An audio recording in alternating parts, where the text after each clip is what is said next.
Rack and pinion mechanism ഉപയോഗിച്ച് work ചെയ്യുന്ന ഒരു യൂണിവേഴ്സൽ കോയിൽ സ്പ്രിംഗ് കംപ്രസറാണിത്. നമ്മളിത് ഇറങ്ങിയ കാലഘട്ടങ്ങളിൽ തന്നെ നമ്മുടെ ഒരു വേണ്ടപ്പെട്ട കസ്റ്റമർ പർച്ചേസ് ചെയ്യുകയും അദ്ദേഹത്തിന് അത് ഗുണകരമാവെന്ന് വിചാരിച്ച് വിശ്വാസത്തോടുകൂടി പർച്ചേസ് ചെയ്തതാണ്. ഏകദേശം 17,000 രൂപയോളത്തൊക്കെ വില വരുന്ന ഒരു ഐറ്റം ആയിരുന്നു അന്ന് ഈ കാലഘട്ടത്തിൽ ഈ ഐറ്റം.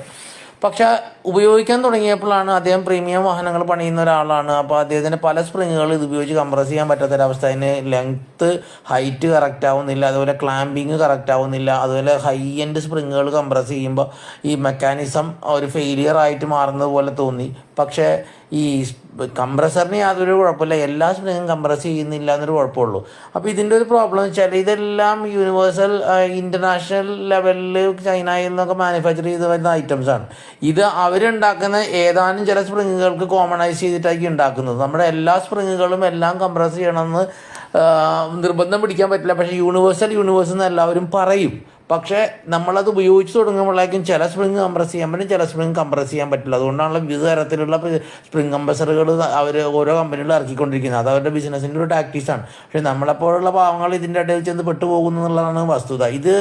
ഈ സ്പ്രിങ് കംപ്രസർ ആരെങ്കിലും വിജയകരമായി ഉപയോഗിക്കണമെന്നുണ്ടെങ്കിൽ കമൻ്റ് ഇട്ട് അറിയിച്ചാൽ നന്നായിരിക്കും.